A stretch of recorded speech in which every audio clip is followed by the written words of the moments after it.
Sponsored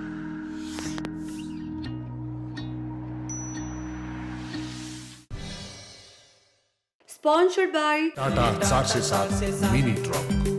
सन्तानको विश्वास आमा, आमाको विश्वास गरिमा, गरिमा विकास बैंक।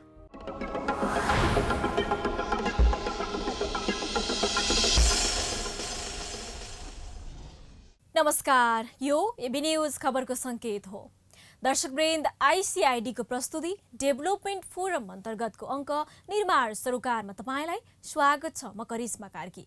निर्माण क्षेत्रमा भएका विविध गतिविधिमा केन्द्रित निर्माण सरोकारको सुरुवातमा प्रस्तुत छ केही निर्माण समाचार।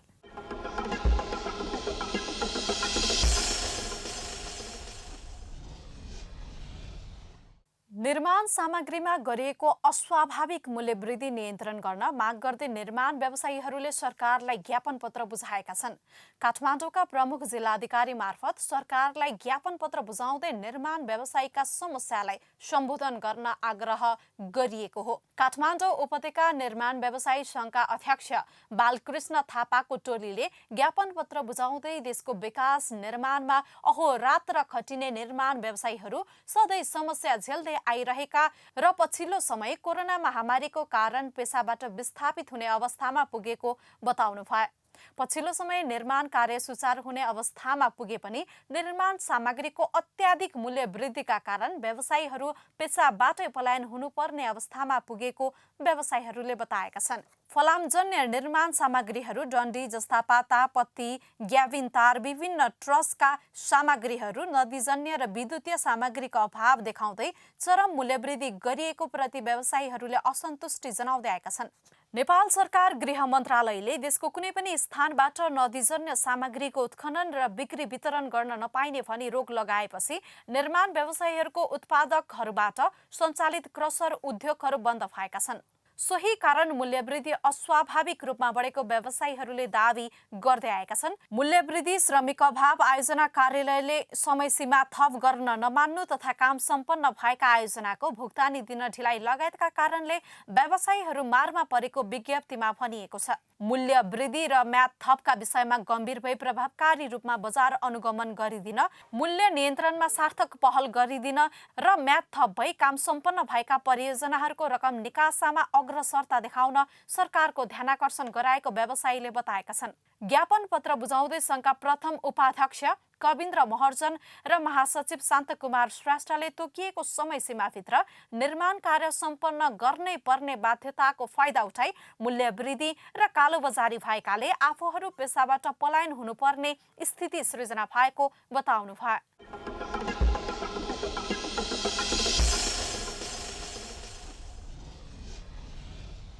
सरकारले गत आर्थिक वर्ष 76-77 हरेक स्थानीय तहको केन्द्रलाई प्रदेशको राजधानीसँग पक्की सडकले जोड्ने नीति लिएको थियो। तर स्थानीय पूर्वाधार विभागको प्रारम्भिक तथ्याङ्क अनुसार 753 मध्ये 61 वटा स्थानीय तहका केन्द्रहरू अहिले पनि सडक सञ्जालसँग जोडिएका छैनन्। सडक पुगे पनि 212 स्थानीय तहको केन्द्रसम्म पक्की सडक छैन। स्थानीय पूर्वाधार विभागको अनुमान अनुसार यो काम पूरा गर्न 2 खर्ब रुपियाँ बजेट आवश्यक पर्छ। तर सरकारले नीति अनुरूप यो कामका लागि महत्त्वका साथ बजेट विनियोजन गरेको देखिँदैन। सरकारले लक्ष्य पूरा गर्न 283 स्थानीय तहका केन्द्रसम्म 4000 किलोमिटर पक्की सडक बनाउनु पर्ने हुन्छ। सरकारले 2 वर्षभित्र यो काम सक्ने लक्ष्य त लिएको छ, तर अझै काम अघि बढेको छैन। भौगोलिक रूपमा विकट रहेका स्थानीय तहका केन्द्रहरूमा लक्ष्यअनुसार काम गर्न नसकिने निश्चित जस्तै छ। तर केन्द्रसम्म पुग्न सडक बनाएर मात्र पुग्ने छैन।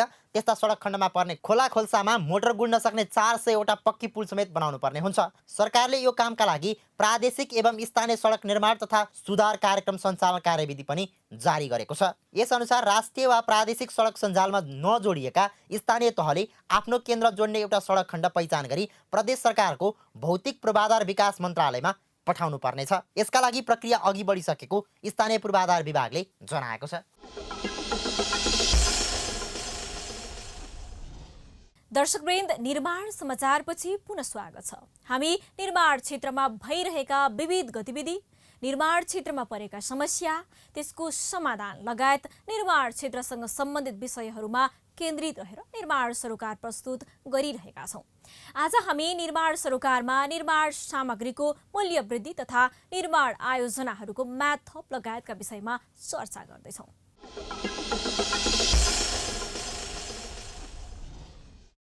पछिल्लो समय निर्माणजन्य सामग्रीको मूल्य अस्वाभाविक रूपमा बढेको प्रति निर्माण व्यवसायीहरूले त्यसको विरोध गर्दै आएका छन्। अन्तर्राष्ट्रिय बजारको अनुपातमा नेपालमा त्यसको 4 गुणा भन्दा बढी मात्रामा निर्माणजन्य सामग्री ग्रिल तथा फलामको मूल्य वृद्धि भएको व्यवसायीहरूले बताउँदै आएका छन्। निर्माण कार्यको सिजनमा 81-60% सम्मको निर्माणजन्य सामग्रीको मूल्य वृद्धिका कारण व्यवसायीसँगै आम उपभोक्ता मारमा परेको नेपाल निर्माण व्यवसायी महासङ्घका अध्यक्ष रवि सिंहले बताउनुभयो। अहिले अत्यधिक रूपमा निर्माण सामग्रीहरूको मूल्य वृद्धि भएको छ। गत वर्ष कोभिडको कारणले मूल्य वृद्धि हुन भएको थिएन, तर यो वर्ष चाहिँ यो हरेक वर्ष हामीले भोगिरहेको समस्या हो मूल्य वृद्धि। काम गर्ने समयमा मूल्य वृद्धि हुन्छ, काम नगर्ने समयमा चाहिँ मूल्य घटेको हुन्छ र काम गर्ने समयमा मूल्य वृद्धि हुन्छ। र हामीले टेन्डरहरू चाहिँ असोजभन्दा अगाडि नै टेन्डरहरू सबै हुने प्रक्रिया। त काम गर्ने चाहिँ दसैँ पछाडि हो। निर्माणको काम गर्ने समय भनेको मङ्सिरदेखि जेठसम्म हो। र यो उद्योगीहरूले कार्टेलिङ गरेरै मूल्य वृद्धि गरेको हामीलाई भान भइरहेको छ।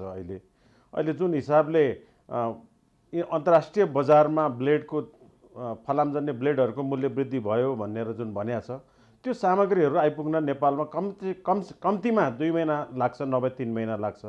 तर मूल्य वृद्धि चाहिँ अहिले पुरानै सामानहरूमा भएको कुरा स्पष्टसँग देखिन्छ। यो दसैँ अगाडिसम्म फलामजन्य निर्माण सामग्रीको मूल्यमा र दसैँ पछाडिको मूल्यमा लगभग प्रति केजी 30 देखि 35 रुपियाँ वृद्धि भएको अवस्था छ।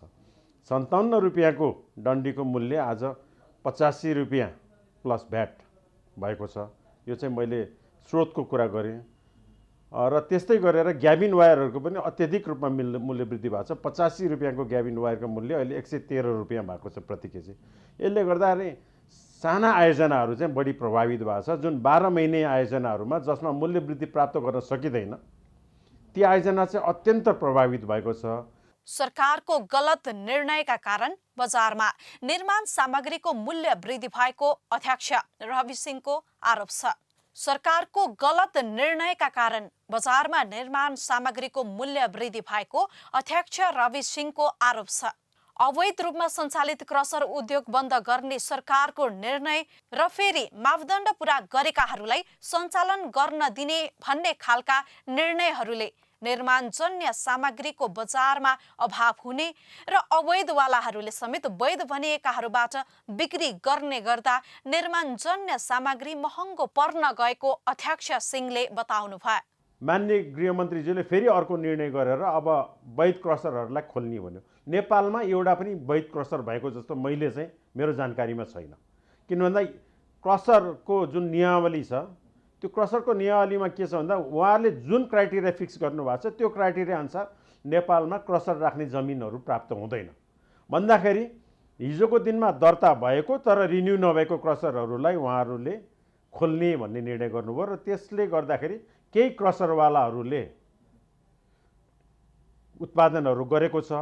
तर नेपालमा जुन अनुपातमा माग छ त्यो अनुपातमा चाहिँ ती क्रसरहरूले उत्पादन थेक्न नसकेपछि अन्य अवैध क्रसरहरूले पनि उत्पादन गरेर वैध क्रसरको च्यानल मार्फत आउने हुँदाखेरि त्यहाँ चाहिँ अतिरिक्त खर्चहरू बढेर अहिले नदीजन्य निर्माण सामग्री र खानीजन्य निर्माण सामग्री गिटी बाला ढुङ्गाको पनि अत्यधिक रूपमा मूल्य वृद्धि भएको छ। निर्माणजन्य सामग्रीको अस्वाभाविक मूल्य वृद्धिप्रति सरकारको ध्यान पुग्न जरुरी रहेको र कालोबजारी गर्नेहरूलाई कारबाही गरी निर्माण व्यवसायलाई चलायमान बनाउन सहयोग गर्ने अध्यक्ष सिंहले सरकारलाई आग्रह गर्नुभयो। जुन हिसाबले सरकारको चाहिँ ध्यान चाहिँ अन्यत्र मोडिएको अवस्थामा यसबाट लाभ लिन चाहने केही कम्पनीहरूको चाहिँ कार्टेलिङले पनि अत्यधिक रूपमा मूल्य वृद्धि भएको हुनुपर्छ।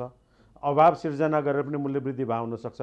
अन्तर्राष्ट्रिय स्तरमा चाहिँ जुन हिसाबले मूल्य वृद्धि भयो त्यसैको अनुपातमा मूल्य वृद्धि भएको भए त सहन सकिन्थ्यो। तर त्यहाँको मूल्य वृद्धि र यहाँको मूल्य वृद्धिमा चाहिँ धेरै गुणा 4 गुणा फरक भएको भएर यसलाई चाहिँ सरकारले गम्भीरतापूर्वक लिनुपर्छ र त्यसरी मौकाका फाइदा उठाउने कम्पनीहरू कारबाहीको भागीदार हुनुपर्छ। कोभिड महामारीको समयमा लकडाउनका कारण निर्माण कार्य ठप्प भयो। निर्माणका लागि उपयुक्त मानिने समय गुमाउनुका साथै व्यावसायिक आर्थिक रूपले समेत अस्तव्यस्त बन्न पुगेको भन्दै अध्यक्ष सिंहले अहिले निर्माण व्यवसायीहरूले सरकारसँग म्याद थपको विषयलाई समेत उठाएको बताउनु भयो। हामीले सम्माननीय प्रधानमन्त्रीज्यू नेपाल सरकारलाई के अनुरोध गरेका छौँ भन्दाखेरि यो चैत्र महिना 2076 को चैत्र महिनादेखि 2077 कार्तिक महिना मसान्तसम्मलाई शून्य समय मानेर सबै आयोजनाहरूको म्याद थप गरिदिनुपर्छ। जुन 6000 भन्दा बढी आयोजना छ त्यसको म्याद थप चाहिँ गरिदिनु पर्यो। त्यसलाई शून्य समय मानेर त्यो चाहिँ सम्बन्धित आयोजना प्रमुखले नै म्याद थप गर्ने व्यवस्था गरिदिनु पर्यो र त्यस अवधिको बिमाको रकम र ब्याङ्क ग्यारेन्टीको रकम पनि नलाग्ने व्यवस्थापन गरिदिनु पर्यो भनेर हामीले सरकारसँग माग गरेको छौँ। पुराना आयोजनाहरूलाई समेत थप 1 वर्ष म्याद थप्नुपर्ने व्यवसायीहरूले सरकारसँग माग गर्दै आएका छन्। सरकारले म्याद थपसँगै भुक्तानीको सुनिश्चितता गर्न सके अर्थ चलायमान हुने अध्यक्ष सिंहले दावी गर्नुभयो। रुग्न रहेको थियो जुन पुस 14 गतेदेखि लिएर फागुन 14सम्म म्याद थप भएको थियो, ती आयोजनाहरूलाई पनि अब थप 1 वर्ष म्याद थप हुन्छ भन्ने प्रतिभूति अहिले नै दिएर त्यो चलिरहेको आयोजनालाई चल्न दिनु पर्यो र त्यसमा भुक्तानीको सुनिश्चितता गर्नु पर्यो र त्यसो गर्यो भने नेपालमा पुराना आयोजनाहरू चाहिँ पुरानै मूल्यमा सरकारले प्राप्त गर्न सक्छ र विकास निर्माणको कामहरू चलायमान हुन्छ र अर्थतन्त्र चलायमान हुन्छ। सरकारले तत्काल निर्णय लिन नसके हजारौं आयोजनाहरू रुक्न हुन जाने निर्माण व्यवसायीहरूले बताउँदै आएका छन्। थोरै समयमा सम्पन्न गर्नुपर्ने साना आयोजनाहरूलाई निर्माणजन्य सामग्रीको मूल्य वृद्धिले काम नै गर्न नसक्ने स्थितिमा पुर्याउने महासंघका अध्यक्ष सिंहले बताउनुभयो। रुग्न आयोजनाहरू 2700 वटा आयोजनाहरूलाई पनि अहिले बेलैमा अहिले काम गर्ने बेलामा नै सरकारले गम्भीर भएर तुरुन्तै अहिले म्याद थप गर्ने काम गरेन भने त्यो आयोजनाहरूलाई भोलि गएर वैशाख जेठमा म्याद थप गरेर कुनै अर्थ रहँदैन। अहिले यो माघ महिनामै यो माघको सुरुवाती दिनमाहरूमा चाहिँ त्यसलाई थप 1 वर्ष म्याद थप गर्ने हो भने चलिरहेको आयोजनाहरू चलायमान हुन्छ र भुक्तानीको व्यवस्था पनि इम्प्लोयरले गर्न सक्छ। म्याद थप भएन भने भुक्तानी हुँदैन, भुक्तानी नभएपछि क्यास फ्लोमा समस्या पर्छ, त्यसपछि आएर सप्लाई चेनमा समस्या पर्छ, अर्थतन्त्रलाई समस्या पर्छ। त्यही भएर सरकारले बेलैमा निर्णय गर्नुपर्छ, दूरदर्शी निर्णय गर्नुपर्छ र अहिले निर्णय यो माघ 14 भन्दा अगाडि निर्णय भएन भने धेरैवटा आयोजना फेरि पुनः रुग्न हुन जान्छ। निर्माण व्यवसायी निर्माणजन्य आयोजनाहरूको बनाउने जिम्मा लिएकै निहुमा धराइसी हुने स्थितिमा पुग्नुपर्ने अवस्थाको अन्त्य गर्न र निर्माणजन्य आयोजनाको समयमा बढेको मूल्य वृद्धिको समेत रकम उपलब्ध गराएर सहजीकरण गर्न महासंघका अध्यक्ष सिंहले सरकारसँग माग गर्नुभयो। साना निर्माण व्यवसायीहरू चाहिँ यो प्रतिकूल मूल्य वृद्धिले गर्दाखेरि धराशयी भएको छ र उनीहरू घरखेतको अवस्था छ। किन भन्दाखेरि उनीहरूले काम पनि तुरुन्तै सकाउनु पर्ने हुन्छ, उनीहरूको काम गर्ने अवधि पनि कम हुन्छ, 6 महिने 8 महिने 4 महिने योजना हुन्छ र यो 2 महिनामै मूल्य वृद्धि चाहिँ लगभग 40 देखि 60%, फलामजन्य निर्माण सामग्रीमा 60%, अरू यो नदीजन्य निर्माण सामग्री र खानीजन्य निर्माण सामग्रीहरूमा 40% वृद्धि भएको अवस्था छ। यसले गर्दाखेरि निर्माणको कामहरू चाहिँ स्लो पनि भइरहेको छ र यसले गर्दाखेरि निर्माण कम्पनीहरू चाहिँ धराशयी भएको अवस्था छ। यसमा चाहिँ सरकारले नियमन राम्रोसँग नगरेको अवस्था छ। यता ग्रिलजन्य सामग्रीको मूल्य अस्वाभाविक रूपमा बढेको ग्रिल तथा स्टिल व्यवसायीहरूले समेत बताउँदै आएका छन्। मूल्य वृद्धि अत्यधिक रूपमा, अस्वाभाविक रूपमा, अनियन्त्रित रूपमा चाहिँ मूल्य वृद्धि भयो, जसको कारण वास्तवमा ग्रिल तथा स्टिल व्यवसाय अहिले उद्योग बन्द गर्नुपर्ने बाध्यात्मक अवस्थामा पुगेको छ। अस्वाभाविक रूपमा मूल्य बढेपछि व्यवसाय नै धराशायी अवस्थामा पुगेको ग्रिल तथा स्टिल व्यवसायी महासंघका अध्यक्ष मोहन कटुवालले बताउनुभयो। कोभिड-19ले लामो समय व्यवसाय बन्द हुँदा मारमा परेको र अर्कोतर्फ उद्योगहरू राम्ररी सञ्चालनमा आउन नपाउँदै ग्रिलजन्य फलाम र निर्माण सामग्रीको अनियन्त्रित मूल्य वृद्धिले सम्पूर्ण ग्रिल उद्योग बन्द हुने अवस्थामा पुगेको अध्यक्ष कटुवालले बताउनुभयो। कोभिडको कारण लामो समय उद्योग बन्द हुँदाखेरि कर्मचारीलाई पाल्ने, तलब दिने कुरा होइन, अब त्यसबारे घर भाडा तिर्ने, ब्याङ्कको ब्याज तिर्न नसकेर अलिकति उद्योग अब लकडाउन खोलिसकेपछि सुरु गर्न खोज्दै गर्दा अलिकति चलायमान हुन खोज्दाखेरि अचानक अप्रत्याशित रूपमा, अनियन्त्रित रूपमा, अस्वाभाविक रूपमा र अत्याधिक रूपमा मूल्य वृद्धि भएको कारण चाहिँ हामीलाई गाह्रो भएको हो र यसको लागि हामीले सरकारवाला निकायसँग सोध्यौँ, धेरै ठाउँमा बुझ्यौँ पनि, हार्डवेयर व्यवसायीसँग बसेर छलफल पनि गऱ्यौँ, अनि यो फलाम उत्पादन गर्ने रोलिङ मिलसँग पनि बस्यौँ। तर सबैको जवाफ के आयो भने त अन्तर्राष्ट्रिय स्तरमै मूल्य वृद्धि भएको हो भन्ने मात्रै जवाफ आयो। अन्तर्राष्ट्रिय बजारमा फलामको कच्चा पदार्थ ब्लेडको मूल्यमा भएको वृद्धि भन्दा नेपाली बजारमा दोब्बर मूल्य बढेको व्यवसायीको गुनासो छ। केही सीमित उद्योगीको आपसी मिलेमतमा ग्रिलजन्य फलामको मूल्य बढाइएको अध्यक्ष कटुवालले आरोप लगाउनु भयो। अन्तर्राष्ट्रिय स्तरमा मूल्य वृद्धि भए पनि त्यो रेसियोमा नेपालमा भएको छ कि छैन भन्ने एउटा कुरा। अर्को कुरा चाहिँ कुनै पनि ब्लेडहरू चाहिँ उनीहरूले नेपाल ल्याउँदाखेरि, एलसी खोल्दाखेरि त्यो सामान आइपुग्न 1 महिनाभन्दा बढी समय लाग्छ त्यो तयार हुँदाखेरि। तर यहाँ चाहिँ हरेक दिन जस्तो मूल्य वृद्धि भएको छ। यो कारणले चाहिँ वास्तवमा हामीलाई अलिक शङ्काको घेराभित्र हेर्न हामीले बाध्य भयौँ र विगतको घटनाले पनि त्यो खालको देखाएको छ। त्यसले गर्दाखेरि हामीलाई पहिला प्रि इन्फर्मेसन हुन्थ्यो, त्यो पनि भएन र एउटै वस्तुको मूल्य फरक हार्डवेयरमा 3000सम्म फरक देखियो होइन। त्यो हिसाबले गर्दाखेरि चाहिँ हामीलाई अहिले चाहिँ वास्तवमा काम गर्न गाह्रो हो।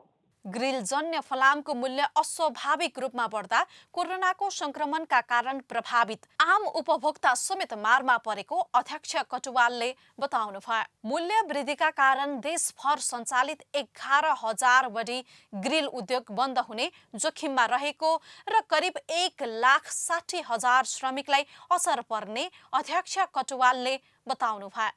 हाल नेपालमा ग्रिल व्यवसायले मात्रै वार्षिक रूपमा 50 अर्ब बढीको ग्रिलजन्य सामग्रीहरूको उत्पादन गर्दै आएका छन्। ग्रिलजन्य सामग्रीमा भएको मूल्य वृद्धिको असर यस क्षेत्रका व्यवसायलाई मात्र होइन, निर्माण व्यवसायलाई समेत प्रत्यक्ष असर परेको छ, जसका कारण हजारौं आयोजनाहरूमा मूल्य वृद्धिको प्रत्यक्ष अप्रत्यक्ष रूपमा असर परेको छ।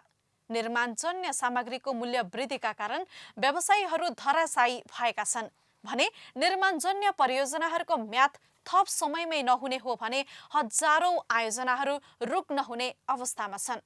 यसतर्फ सरकारले बेलैमा उचित कदम चाली निर्माण व्यवसायलाई गति प्रदान गर्न आवश्यक छ। दर्शकवृन्द, निर्माण सामग्रीको मूल्य वृद्धि सम्बन्धमा तयार पारिएको यो सामग्री पछि यो रिपोर्ट हेर्नुहोस्।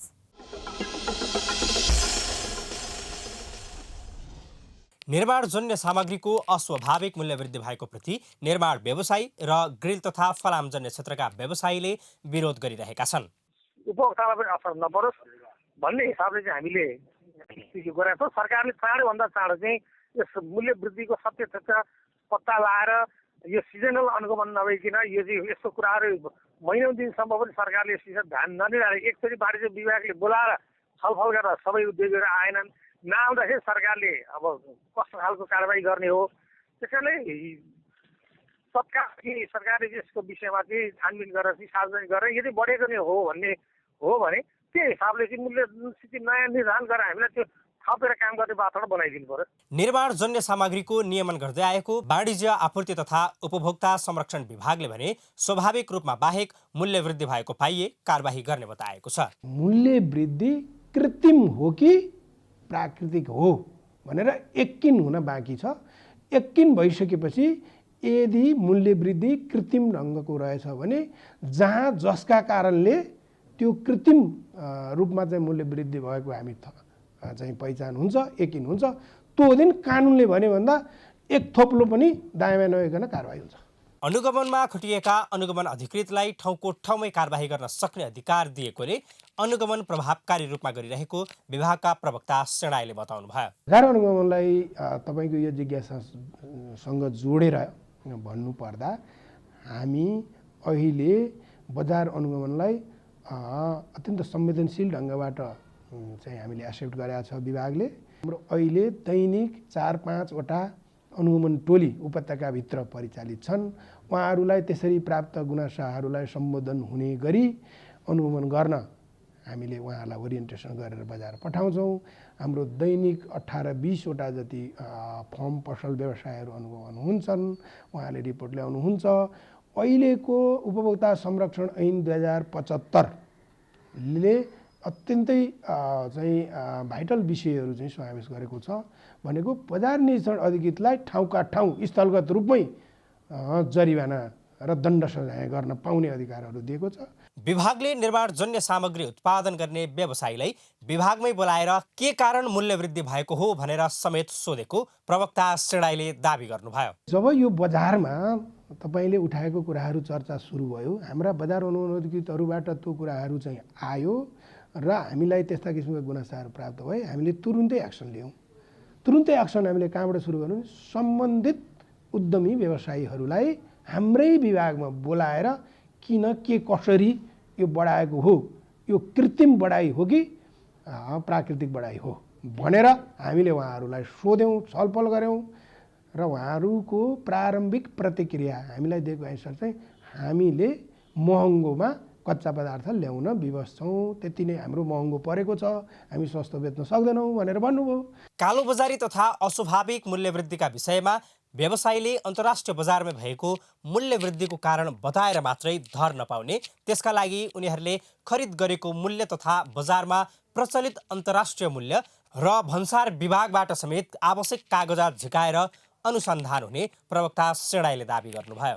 उसो भने प्रमाण दिनुहोस्, तपाईँले कतिमा खरिद गर्नुभएको छ र कतिमा बेच्नु भएको, त्यो प्रमाण हामीले मागेर त्यो चाहिँ एक हदसम्म हाम्रो अहिले एनालाइसिसको फेजमा छ। हामीले उनीहरूले दिएका चाहिँ कुराहरूलाई मात्रै हामी निर्भर छैनौँ, हामीले सिधै भन्सारसँग पनि डकुमेन्टहरू मागेका छौँ, इन्टरनेसनल मार्केटहरूमा पनि हामीले एनालाइसिस गरिरहेका छौँ त्यो वस्तु र त्यो ढङ्गबाट हेर्दा प्रारम्भिक प्रतिवेदनले इन्टरनेसनल मार्केटमै बढेको, पैठारीमै महँगो परेको भन्ने आएको छ। त्यसलाई थप पुष्टाइको लागि हामीले थप अध्ययन गरिरहेका छौँ। निर्माण कार्यको समयमा निर्माणजन्य सामग्रीको खपत बढी हुने र त्यस्तो समयमा केही सामान अभाव हुन गई सामान्य मात्रामा मूल्य वृद्धि हुन सक्ने भए पनि अस्वाभाविक रूपमा कृत्रिम मूल्य वृद्धि गरिएको भए कारबाही हुने प्रवक्ता सेडाईले बताउनुभयो। विभागको अनुगमनले मात्र समस्या समाधान नहुने भन्दै यसमा आफूहरू अन्तर्निकाय छलफलमा समेत रहेको र उनीहरूले समेत उत्तिकै भूमिका निर्वाह गर्नुपर्ने बताउनुभयो। उपभोक्ताको समेत अधिकारको विषय भएकाले आम उपभोक्ताले समेत चासो राख्नुपर्ने प्रवक्ता सेडाईले बताउनुभयो। हाम्रो अहिलेको विभागीय टिम महानिर्देशकदेखि हामी सबै चाहिँ उहाँ माताहतका चाहिँ सदस्यहरू टिम हाम्रो अत्यन्त ऐक्यबद्धता र कामप्रतिको समर्पण भाव र हाम्रो निष्ठाप्रति कसैलाई पनि शङ्का चाहिँ गर्न नसकोस् भन्नेतर्फ हामी सजग छौँ। यो नगर्न, हाम्रो निष्ठाप्रति कुनै किसिमको शङ्का र आशंका नगरिदिन पनि हामी अनुरोध गर्छौँ र त्यसको लागि चुनौती पनि दिन चाहन्छौँ। हामी कसैसँग आम उपभोक्ताहरूको हितका विपक्षमा सौदाबाजी गर्ने, त्यसमा हामीले तपाईँले अघि भन्नुहोस् त मिलोमतो गर्ने त्यो पक्षमा हामी सोच्न पनि सक्दैनौँ। हाम्रो मुख्य जिम्मेवारी भनेको आम उपभोक्ता अधिकारको चाहिँ रक्षा नै हो। राजनैतिक अस्थिरताको फाइदा उठाउँदै व्यवसायहरूले मनपरी मूल्य वृद्धि गर्ने हो भने निर्माण व्यवसाय धराशायी हुने अवस्था आउन सक्छ। यति बेला सरकारलाई काम गर्न कसैले नछेक्ने र निर्माण व्यवसायलाई चलायमान बनाउन सरकारले भूमिका खेल्नुपर्ने नेपाल निर्माण व्यवसाय महासङ्घका अध्यक्ष रवि सिंहले बताउनुभयो। हिजोको दिनमा त सरकार आफ्नो बिजनेसमा आफ्नो पार्टीगत समस्यामा उल्झेका थियौँ, त्यसले काम गर्न दिएन भन्छ। अहिले त सरकारले अब त काम गरेर देखाउने अवस्था छ नि, निर्णय गर्न सक्ने अवस्था छ। अहिले तुरुन्तै निर्णय गरेर चाँडोभन्दा चाँडो अर्थतन्त्र चलायमान गर्ने, विकास निर्माण काम चलायमान गर्ने, जनतालाई विकास निर्माण काम तुरुन्तै तदारुकता साथ प्रदान गर्ने सरकार त अहिले पपुलर हुने एउटा मौका पनि छ र सरकारले साँच्चै नै गर्ने रहेछ, गर्न नपाएको छ र हिजोको दिनमा गर्न नपाएकै छ भन्ने प्रमाणित गर्ने अहिले यो अवसर पनि हो। र हामीले पनि यो सरकारबाट धेरै ठुलो आशा गरेका थियौँ, 2/3 नजिकको सरकारबाट धेरै ठुलो आशा गरेका थियौँ, तर हामीले आशा गरे अनुरूप हामीले काम गर्न पाएनौँ। तर सम्माननीय प्रधानमन्त्रीजीलाई म अनुरोध गर्न चाहन्छु, तपाईँसँग गरेको आशा मरेको छैन। अब तपाईँले के गरेर देखाउने हो भने हामीले काम गर्छौँ, हामी काम गर्न प्रतिबद्ध छौँ। सम्माननीय प्रधानमन्त्रीज्यूको समृद्ध नेपाल सुखी नेपालीको जुन अवधारणा छ त्यसमा हामी होस्टेमा हैसियत गर्न तयार छौँ। तर हामीलाई सरकारले आफूले गर्नुपर्ने कर्तव्य चाहिँ निर्वाह गर्नु पर्यो। त्यसपछि पनि काम नगर्ने निर्माण कम्पनीहरूलाई कारबाहीको भागीदार बनाउनुहोस्, तर सरकार स्वयंले चाहिँ हामीलाई काम गर्न नसक्ने वातावरण जुन बनाइदिएको छ यसलाई गम्भीरतापूर्वक लिन म अनुरोध गर्छु। सरकारको समृद्ध नेपाल निर्माण गर्ने सपनामै धक्का लाग्ने गरी अस्वाभाविक रूपमा भएको निर्माणजन्य सामग्रीको मूल्यवृद्धिप्रति सरकारले बेलैमा ध्यान पुर्याउन आवश्यक छ। समृद्ध मुलुक बनाउने सपना देख्ने मात्र भन्दा पनि त्यसलाई प्रभावकारी बनाउन निर्माण क्षेत्रलाई कसरी सहजीकरण गर्ने भन्नेतर्फ सरकारको बेलैमा ध्यान जान आवश्यक छ। नत्र सरकारको सपना नारामा मात्र सीमित हुन पुग्छ, अर्कोतर्फ व्यवसायीहरू समेत धराशायी हुन पुग्छन्। सरकारको अनुगमन व्यवसायीको कर्तव्यबोध भएमा अस्वाभाविक मूल्यवृद्धि लगायतका कुरा स्वतः समाप्त भएर जान्छ। निर्माणजन्य गतिविधिका लागि सहजीकरण गरी व्यवसायलाई चलायमान गराउँदै समृद्ध मुलुकको सपना साकार पार्न सरकारले भूमिका खेलोस्।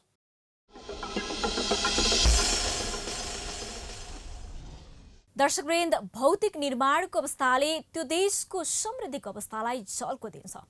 विकसित मुलुकहरू भौतिक निर्माणको उग्र रफ्तारमा भएकै कारण आज उनीहरू विकसित मुलुकमा दर्जा भएका छन्।